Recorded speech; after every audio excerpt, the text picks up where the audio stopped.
이제 여리고 성에 들어가기 위한 그런 준비 작업들이 이제 시작이 된 거죠. 시작이 됐는데, 이 전쟁의 기본은 뭐냐면은 정탐하는 거 아니겠습니까? 상대편의 문제가 뭔지, 약점이 뭔지, 상대편의 병력이 얼마나 되는지, 성의 약한 부분은 어딘지, 이런 거를 잘 알아야 전쟁에서 승리할 수 있지 않겠습니까? 그러니까 늘 항상 정탐꾼들을 보내죠. 요즘도 이제 어디에 무슨 무기가 있는지, 요즘은 이제 뭐 전부 다 위성이나 이런 걸 통해서 어디에 어떤 군사시설이 있는지 이런 걸 다 알고 나서 공격을 하죠. 그러니까 이제 그것이 옛날에는 이제 정탐꾼들을 보내서 이제 그것들을 알게 되었습니다. 그래서 이제 이 여호수아가 2명의 정탐꾼을 보내게 돼요. 근데 정탐꾼 하니까 여호수아에게는 상처가 있죠. 39년 전에 여호수아도 정탐꾼의 일원으로 여리고가 아니죠. 그때는 가데스 바네아라고 하는 곳에 같이 갔었는데 10명이 결국은 다른 이야기를 해가지고 39년 전에 가나안 땅에 못 들어갔습니다. 그러니까 그게 두고두고 상처예요. 힘든 상처죠. 그때 들어갔더라면 얼마나 좋았을까 하는 그 상처가 이제 여호수아에게 남아있죠. 그러니까 이 2명의 정탐꾼, 왜 2명이었는지, 그때처럼 12명 보내지 않고 왜 2명이었는지 우리가 정확히 알지 못하지만 하여튼 2명을 골라서 여리고의 정탐꾼을 보내는 거예요. 그러면은 여호수아가 어떤 사람을 골랐겠어요? 이 2 정탐꾼은 어떤 사람을 골랐을까요? 당연히 믿음이 좋은 사람, 또 그리고 민첩하고 똑똑하고 머리 좋은 사람, 그 많은 사람 중에 그 2 사람을 골랐겠죠. 정말 이 일을 잘 감당할 수 있는 자질과 능력과 믿음을 갖춘 사람, 아무나 보내지 않았겠죠. 왜냐하면은 39년 전에 그 아픔이 있기 때문에 그걸 정확히 되짚어보면서 정말 중요한 사람이니까 중요한 2 사람을 뽑아서 몰래, 백성들도 모르게 몰래 여리고에 보냈다고 하는 얘기입니다. 그리고 오늘 말씀에 보니까 이 2이 여리고에 들어가서 기생 라합의 집에 머물게 되었다라고 이렇게 말씀하고 있습니다. 근데 이제 우리가 이제 일단 궁금한 게, 지금 이제 전쟁이 일어날 조짐이 보이고 있는 거 아니에요? 지금 이스라엘 백성들이 여리고로 가려고 하고, 여리고는 우리한테 올려나 누구한테 올려나 하여튼 여러 가지 생각들을 하고 있겠죠. 그들이 전부 다. 그러면은 이 방비가 굉장히 삼엄할 텐데 어떻게 이들이 거기 들어갔을까 하는 그런 의구심이 생기잖아요. 성문을 그냥 열어줬을까라고 하는 의구심도 생기고, 이런 의구심도 생겨요. 근데 이제 여러분들이 우리가 여리고에 대해서 이제 잘못 알고 있는 것 중에 하나가, 여리고가 되게 오래된 도시입니다. 굉장히 오래된 도시예요. 우리나라의 오래된 도시와는 비교할 수 없을 정도로 오래된 도시입니다. 그래서 가보면 이렇게 그 고고학적인 발굴을 해보면은 하여튼 수천 년 전에 거기에 도시가 이미 세워져 있었고, 그런 모습들을 이제 보게 되는데, 왜 그러냐면은 이 여리고가요, 그 메소포타미아 지역에서 애굽으로 가는, 이집트로 가는 그 길의 경로들, 이제 왕의 대로라고도 하고 무역로라고도 하는데, 그 길이 한 2개 정도, 2-3개 정도가 있었는데 그 중에 하나가 여리고를 통해 가는 길이었습니다. 굉장히 중요한 무역로고, 이 여리고는 굉장히 중요한 무역을 담당하는 중간에 있는 굉장히 중요한 도성이었던 걸 보게 됩니다. 그리고 아마도 여리고의 대체적인 수입들이 다 그 무역상들을 통해서 나오지 않았을까, 이렇게 추정을 하게 되는 겁니다. 그러니까 이제 무역상들은 들어오고 갈 수 있도록 이제 경비는 삼음하지만 그렇게 한 거죠. 그러면은 이 2 정탐꾼은 어떻게 들어갔을까요? 어떻게 들어갔을까요? 당연히 이건 추정입니다. 당연히 무역상으로 위장을 해서 들어갔겠죠. 그냥 들어갈 수는 없었겠죠. 무역상으로 위장을 해서 들어갔을 것이라고 하는 얘기, 2 사람이.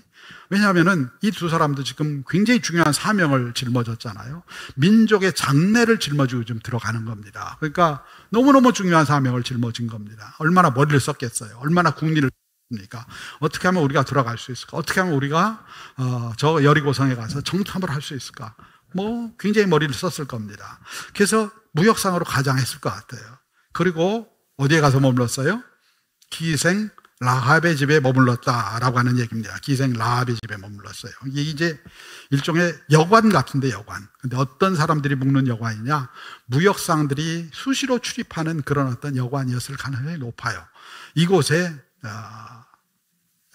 유숙을 하게 된 겁니다. 아니, 대놓고 유숙을 하나? 자기를 숨겨야 되는데 오히려 오히려 머리 좋은 사람은 한 수 위에 일하게 되죠. 그러니까 이제 가서 사람을 다 있는 데서 무역사인 것처럼 이제 이렇게 폼을 잡고 이제 이러면서 그곳에 머물게 되었다고 하는 얘기입니다. 그리고 이제 이곳을 기반으로 해서 이제 그 다음 날쯤부터는 아마도 이제 그 여리고의 곳곳을 정탐할 생각을 가지고 한 겁니다. 예를 들면은 뭐 군사의 수, 배치 또는 지형, 약한데 이런 것들을 다 정탐하기 위해서 왔으니까 그걸 정탐하려고 이제 생각을 했던 것이죠. 근데 불행하게도 이 두 사람이 정탐을 나가기도 전에 발각이 돼버리고 맙니다. 발각이 된 거예요. 정탐을 해보지도 못하고 발각이 된 겁니다. 그리고 어떻게 알았는지 이 라합이라고 하는 여인은 이미 이걸 알고 있어요. 이 두 사람이 수상한 사람인 것도 알고 또 그리고 군인들이 이 두 사람을 잡으러 오는 것도 지금 알고 있는 거예요.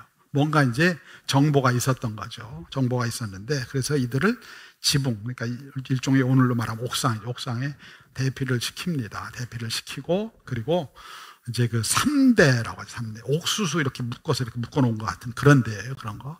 이렇게 이제 3대.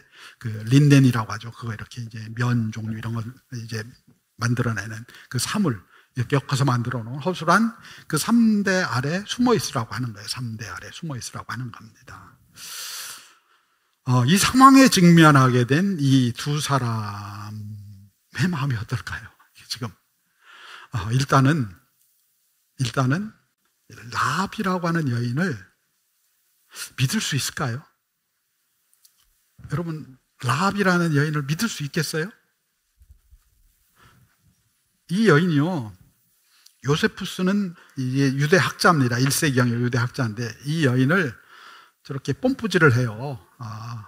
이 여인은 창녀가 아니라 여관주인이었다 이렇게 얘기를 합니다. 근데 정확하게 히브리어는 표현을 하고 있습니다. 조나라고 하는 단어를 쓰는데 영락없는 창녀예요. 그냥 창녀예요.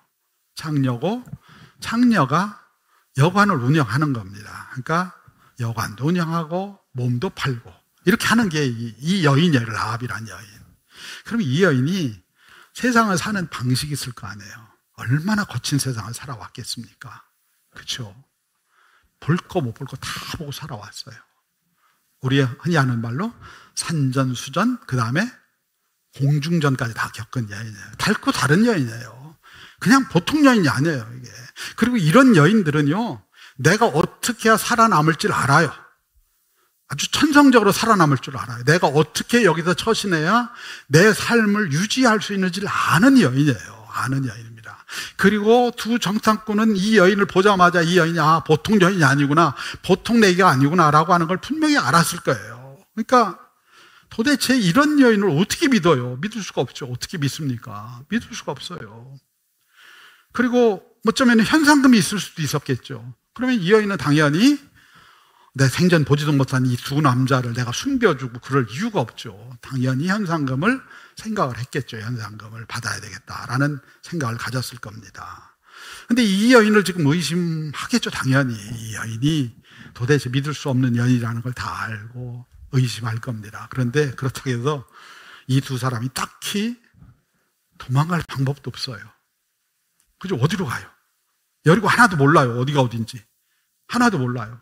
그리고 이 여인이 이 정도 얘기할 때쯤이면은 군인들이 밖에 와서 지키고 있지 않을까? 이런 생각 하지 않았겠습니까? 뭐 방법이 없는 거예요, 지금. 뭘 어떻게 해야 될지 방법이 없는 겁니다. 이러지도 저러지도 못해요. 이 여인을 믿을 수는 없어요. 그런데 그렇다고 해서 어떻게 할 수 있는 방법이 없는 거예요. 그래서 이 여인 따라서 결국은 지붕에 올라가요. 지붕에 올라가서 3대 아래 웅크리고 숨어 있는 겁니다. 아니, 숨겨줄 때가 3대 아래, 여러분 그 3대 이렇게 옥수수 얼기설기 짜놓은 거.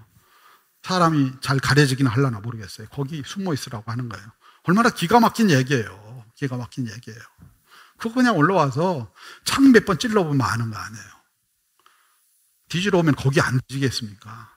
끝나는 거예요. 그냥 끝나는 겁니다. 그러니까 이 3대 아래 뭉클이고 있는 이 두 정탐꾼의 상황과 마음이 기가 막힌 거예요, 지금. 우선은 내가 죽음의 공포 앞에 지금 던져진 거예요. 이거 발각되면 바로 죽죠. 바로 죽고. 그때는 뭐, 전쟁하면 무조건 죽었으니까요. 바로 죽죠. 그리고 가족들 생각하지 않겠어요? 우리 가족 어떡하지 이제는? 어떡하지? 그리고 이들의 어깨에 짊어진 게 뭐예요? 민족의 미래를 짊어지고 온 거예요. 여호수아가 민족의 미래를 이들의 어깨 위에 짊어져 놨어요. 너네 가서 정탐을 똑바로 잘 해와야 우리 여리고성에 들어간다. 그 무게가 얼마나 컸겠어요. 근데 아무것도 할 수 없는 거예요. 지금 아무것도 할 수 없고 지금 목숨을 구걸해야 되고 어떻게 살지 어려운 그런 상황, 그 상황 가운데 던져져 있는 겁니다. 피할 곳도 없고 도망할 곳도 없고 그냥 나 잡아잡수세요 하고 지금 웅크리고 있는 거예요. 어떤 상황이 벌어질지 웅크리고 있는 겁니다. 짧은 시간 동안 이들이 별의별 생각을 다 했겠죠. 별의별 생각 다 했을 거예요. 하나님이 우리에게 여리고성을 이미 주셨다고 말씀하셨다고 여호수아로부터 들었는데 이게 준 건가? 이게 도대체 뭐야? 왜 이런 일이 일어나? 하나님 우리와 함께 하신다고 하는데 지금 이 상황이 뭐지? 이 상황은 뭐야 지금? 죽음의 공포가 턱 밑까지 쳐들어오는 이 상황에서 우리 도대체 뭐야? 라고 하는 그 마음. 정탐은 고사하고 정탐이라도 한번 나갔다가 잡혔더라면 나을 텐데 정탐은 고사하고 정탐 한번 못 해보고 이제 죽어야 되는 상황, 이 상황에 이들이 서 있는 거예요. 저는 이 상황을 3대 아래 웅크리고 있는 이 상황을 이제는 어떤 보호도 받을 수 없는 상황이에요. 누구도 이 사람들을 지켜주지도 않을 거고 지켜줄 사람이 아무도 없는 거예요. 그 여리고성 아무도 모르는 라합이라고 하는 그 여인도 잘 모르죠. 그 집에서 두 사람이 마치 외로운 섬처럼 떠 있어서 여기서 우리가 죽는구나. 여기서 우리가 끝장나는구나. 그 불안과 두려움이 덮쳐진 자리가 바로 3대 아래입니다. 3대 아래는 인간의 노력과 재주가 다 끝나는 자리예요. 이들이 여기 오기 위해서 얼마나 준비를 했겠어요. 변장도 하고 별의별 일을 다 했을 거예요. 계획도 짰을 거고요. 야, 내일부터는 어딜 돌아보자. 모레는 어딜 돌아보자. 수많은 계획과 스케줄을 짰을 거예요. 그리고 우리가 이렇게 해가지고선 여기 정탐하고 며칠 만에 나가자라는 계획 다 짰을 거예요. 근데 나의 준비와 노력과 시도가 다 끝나는 자리가 바로 이 3대 아래입니다. 3대 아래예요. 3대 아래는 계획과 소망과 이 모든 것이 끝나고 절망과 죽음이 남아있는 자리입니다. 아무것도 할 수 없는 자리, 어떤 것도 할 수 없는 자리가 3대 아래예요. 앞을 보아도 길이 안 보이고 뒤를 보아도 길이 안 보이고 옆을 보아도 길이 안 보여요. 근데 이 3대 아래는 그래서 위를 바라보는 자리예요. 위를 바라보아야 하는 자리예요. 3대 아래는 그래서 진정한 기도의 자리입니다. 기도의 자리에서는 좌우를 보는 게 아니에요. 앞뒤를 보는 게 아니에요. 거기서는 오로지 위를 봐야 돼요. 오로지 위를 봐야 돼요. 그리고 하나님을 붙잡아야 되는 자리예요. 우리 인생을 살다가요, 어쩌면 이 3대 아래 같은 상황들, 내가 아무것도 할 수 없어요. 이것도 할 수 없고 저것도 할 수 없고 내 계획이 끝장이 나고 내 생각이 끝장이 나고 내가 노력하고 싸워왔던 것이 끝장이 나는 그런 자리들이 있어요. 내가 애쓰고 힘썼는데 아무것도 이루어지지 않는 그런 자리들이 있어요. 그 자리는요, 좌와 우를 돌아보는 자리가 아니고 앞뒤를 돌아보는 자리가 아니고요, 위를 올려다봐야 되는 자리예요. 위를 올려다봐야 되는 자리예요. 하나님을 올려다봐야 되는 자리예요. 그 자리에서도 여전히 좌우를 보고 앞뒤를 보면은요, 답이 없어요. 답이 없어.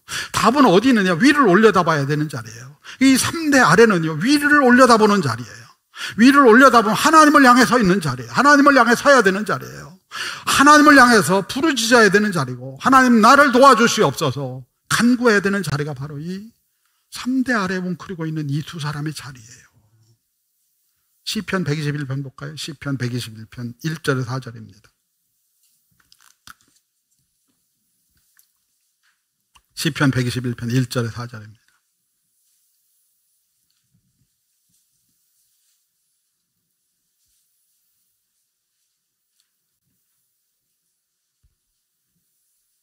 우리 같이 읽겠습니다. 시작. 내가 산을 향하여 눈을 들리라. 나의 도움이 어디서 올까? 나의 도움은 천지를 지으신 여호와에게서로다. 여호와께서 너를 실족하지 아니하게 하시며 너를 지키시는 이가 졸지 아니하시리로다. 이스라엘을 지키시는 이는 졸지도 아니하시고 주무시지도 아니하시리로다.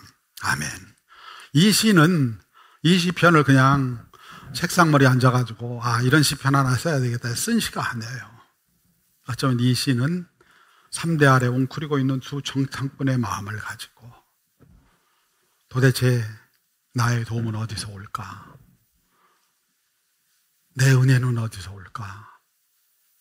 내 삶의 탈출구는 어디에 있을까? 간절히 하나님을 바라보다가 얻은 결론이에요. 결국은 천지를 지으신 하나님 외에는 내게 답이 없구나. 그분 외에는 내게 답이 없구나. 그 고백이에요, 고백. 그분이 아니면 나를 이 구렁텅이에서, 이 절망의 자리에서 나를 건져낼 수 없구나. 그 고백이에요, 이게. 내가 산을 향하여 눈을 돌리라. 천지를 지으신 여호와, 그분에게서만 나의 도움이 나온다. 그분만이 나를 지켜주시고 밤에 달이 나를 해치 못하고 낮에 해가 나를 상치 못할 것이다 라고 하는 그 고백. 두 정탐꾼이 자기 지식과 자기 계획과 노력으로 여기까지 왔어요. 얼마나 열심히 준비했겠습니까? 얼마나 열심히 머리를 짜놨겠어요? 꾀를 냈겠습니까? 어떻게 하면 우리가 저 성을 잘 정탐할 수 있을까? 이 민족의 문명을 짊어지고 내가 어떻게 이 상황을 만들어 나갈까? 다 생각을 했어요. 여호수아의 부름을 받았으니까 또 한편에서 우쭐한 마음도 있었겠죠. 그래, 우리가 그래도 쓸만한 사람이지 않은 우쭐한 마음, 교만한 마음도 있었겠죠. 그러면서도 책임감과 부담감은 또 엄청나게 짊어지고 왔다고 하는 얘기입니다. 그래서 무역상으로 변장을 했고요. 기생 라합의 집에까지 들어오는데 다 성공을 했어요. 야, 이제 우리가 잘했구나. 상식으로 보면 우리가 다 잘했구나. 우리가 정말 잘했구나. 그렇게 판단을 했을 거예요. 근데요, 그들이 하는 생각을요, 여리고 군인들도 한 거예요. 불행하게도. 그들이 하는 생각을 여리고 군인들도 한 거예요. 이걸 조금 바꿔 말하면요, 여러분가 많이 생각을 해요. 이런저런 상황 앞에서 어떻게 할까 궁리하고 생각을 해요. 마귀는요, 우리보다 10수 위에요. 착각을 해요, 사람들이. 내가 고민하고 내가 뭔가 이렇게 해결책을 만들면은 문제가 해결될 거라고 착각을 해요. 마귀는 10수 위라니까요.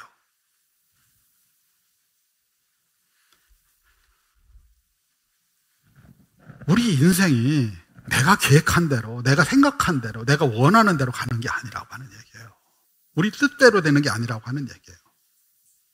그래서 두 정탐꾼이 마지막 순간에 가서 서야 하는 자리가 기도의 자리라는 걸 깨닫는 거예요. 내 힘으로, 내 능력으로, 내 의지로, 내 계획으로 여기를 정탐해서 내가 금이환영하리라. 그는 본인들의 꿈이고 야무진 꿈이고 야무진 생각이고, 그들이 서야 하는 자리는 그 자리가 아니에요. 정탐꾼의 자리가 아니라 기도의 자리에 서야 되는 거예요. 하나님 외에는 나를 건져주실 분이 없다고 기도의 자리에 서야 되는 거예요. 기도의 자리. 우리가 서야 되는 자리는요, 우리가 궁리하고 우리가 노력하는 자리가 아니라 기도의 자리에 서야 되는 거예요. 기도의 자리. 기도의 자리가 우리가 서야 될 자리인 줄로 믿습니다. 3대 아래가요, 아무런 방비도 없고 아무런 보호도 없는 자리예요. 맞습니다. 아무런 장비도 보호도 없어요. 창 한 번 찔러보면 그냥 끝나는 자리예요. 창 한 번 찔러보면 악소리 나고 그냥 끝나는 자리입니다. 그 자리가 그런 자리예요. 그래서 3대 아래가 죽음의 자리죠. 여기서는 그냥 여리고 군인 하나 올라와서 창을 한번 뚝뚝 찔러보면 우리 둘 다 죽겠네. 죽음의 자리네. 죽음의 자리. 죽음의 자리네. 그게 죽음의 자리인 줄 알았어요. 죽음의 자리인 줄 알았습니다. 그런데 이들이 그 자리에서 부르짖고 기도하며 나갈 때 이 자리가 바뀌는 거예요. 아멘. 기도와 부르짖음이 자리를 바꿔요. 자리를 바꿔요. 그곳에 어떤 역사가 일어나느냐, 전능자의 그늘이 덮이는 거예요. 전능자의 그늘. 시편 91편 볼까요? 우리 시편 91편 1절에서 6절입니다.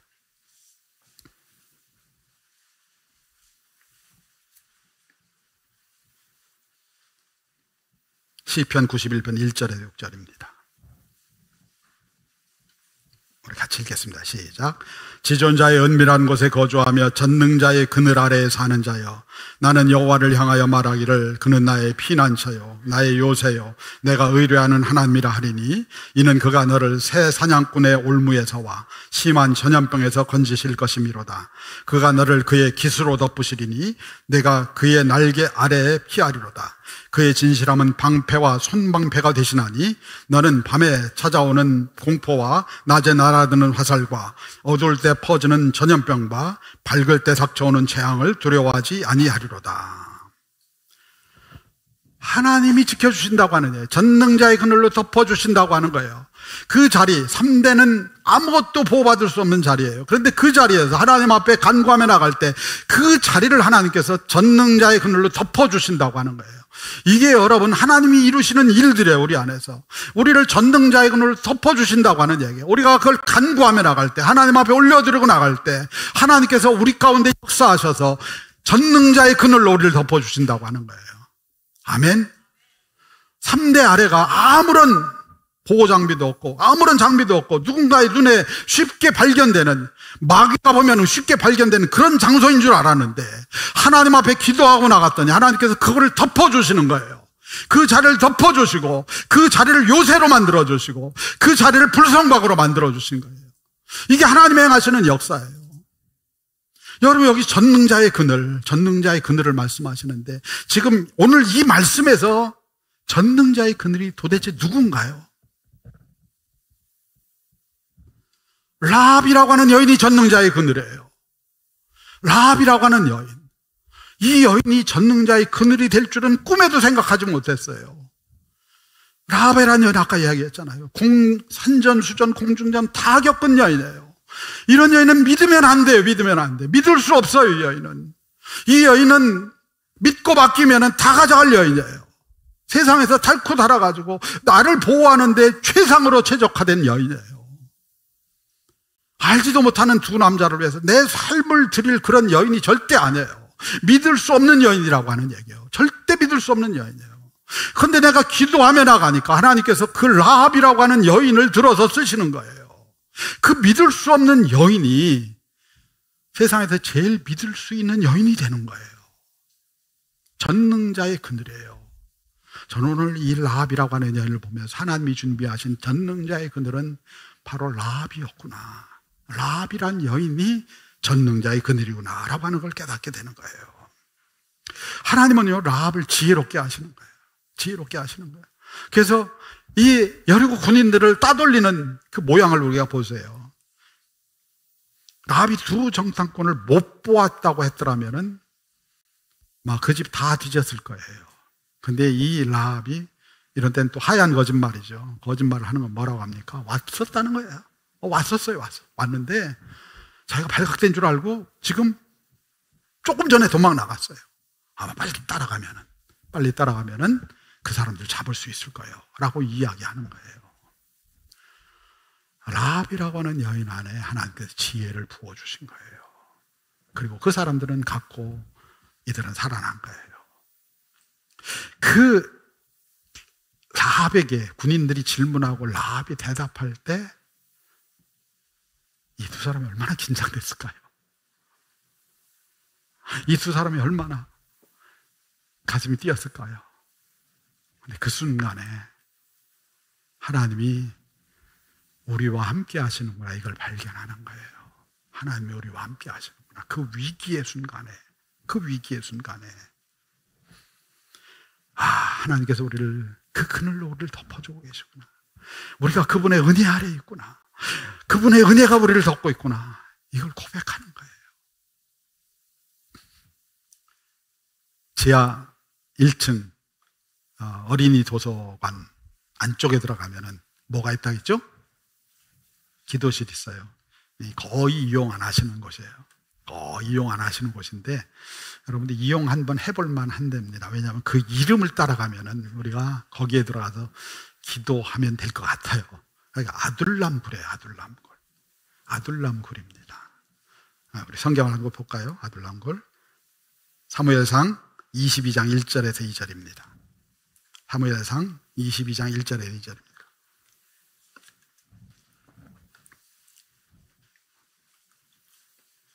사무엘상 22장 1절에서 2절입니다.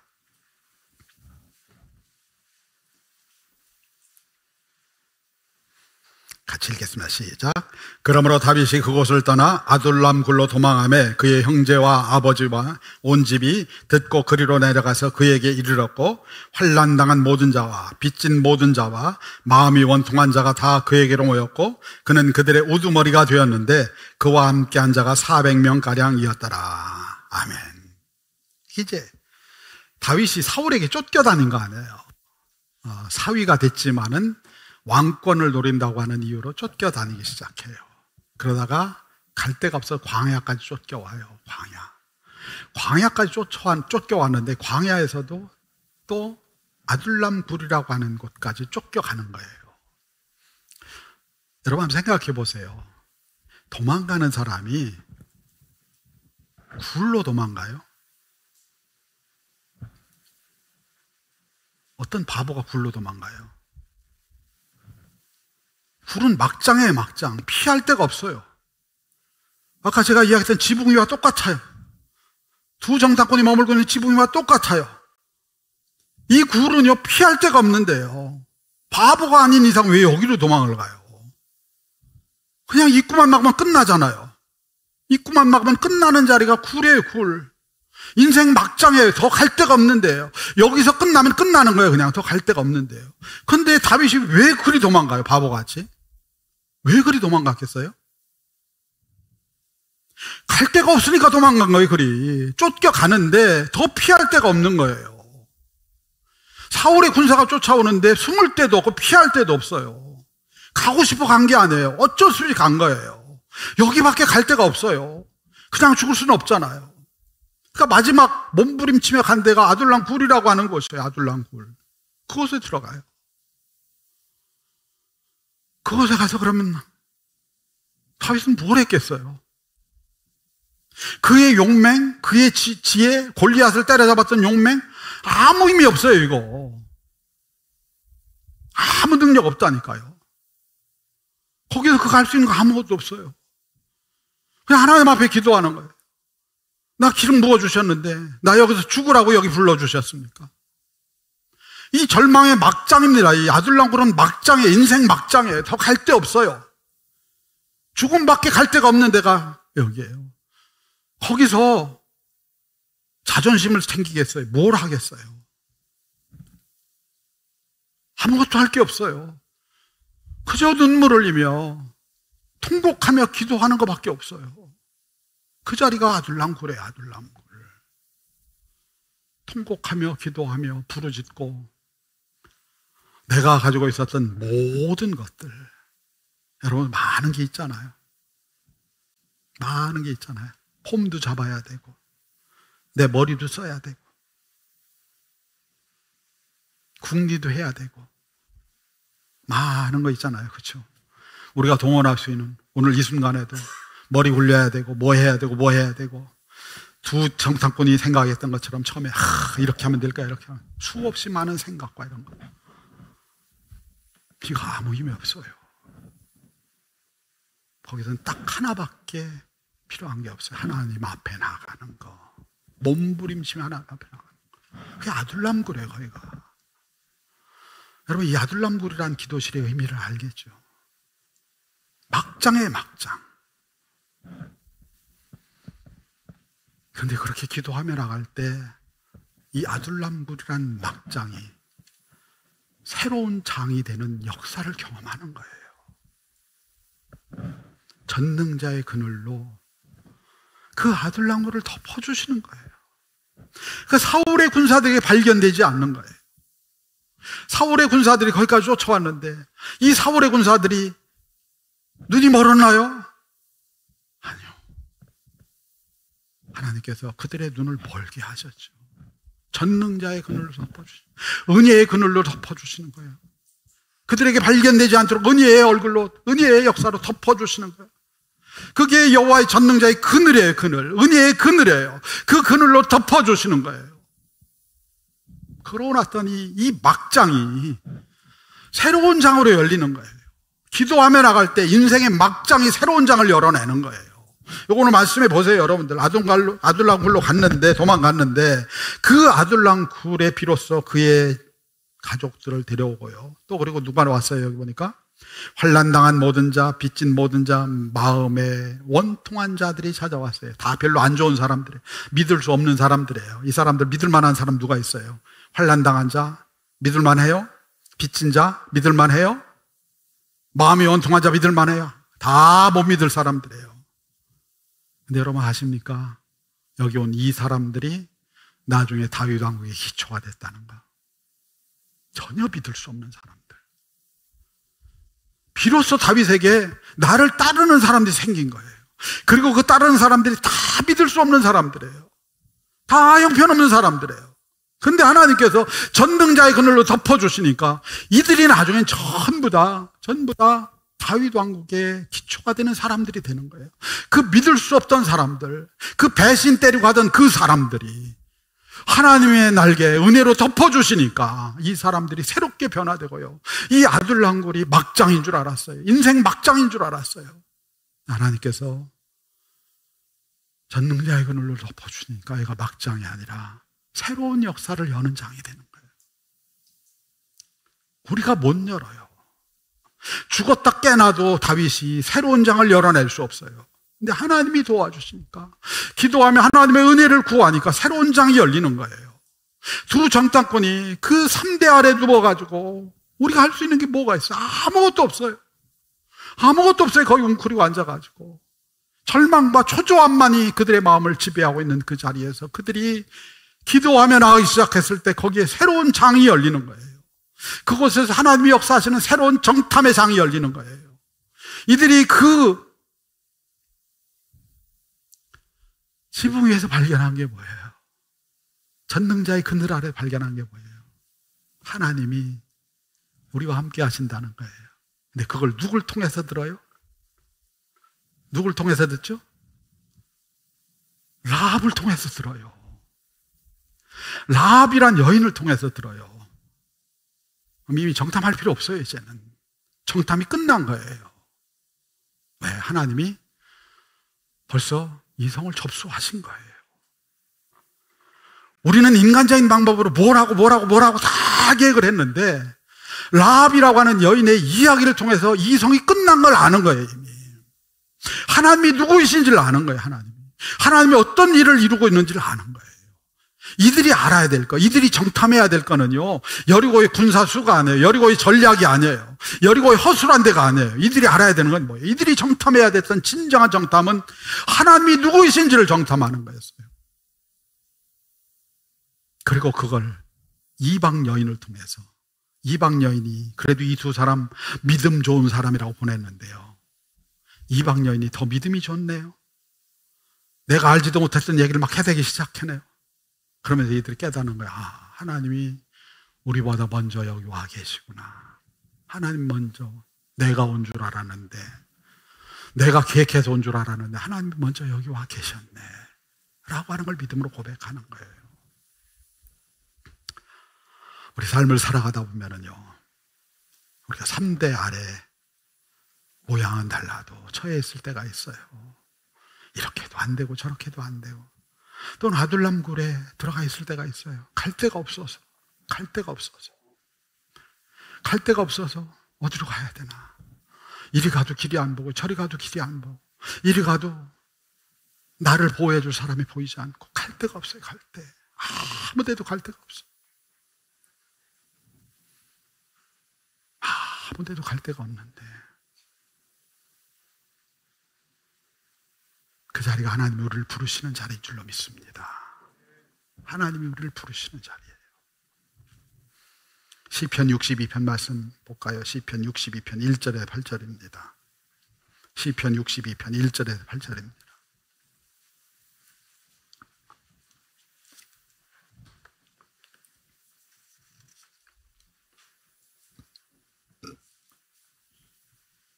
같이 같이 읽겠습니다. 시작.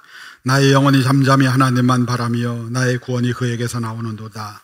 오직 그만이 나의 반석이시요 나의 구원이시요 나의 요새이시니 내가 크게 흔들리지 아니하리로다. 넘어지는 담과 흔들리는 울타리같이 사람을 죽이려고 내가 일제히 공격하기를 언제까지 하려느냐. 그들이 그를 그의 높은 자리에서 떨어뜨리기만 꾀하고 거짓을 즐겨하니 입으로는 축복이요 속으로는 저주로다. 나의 영혼아 잠잠히 하나님만 바라라.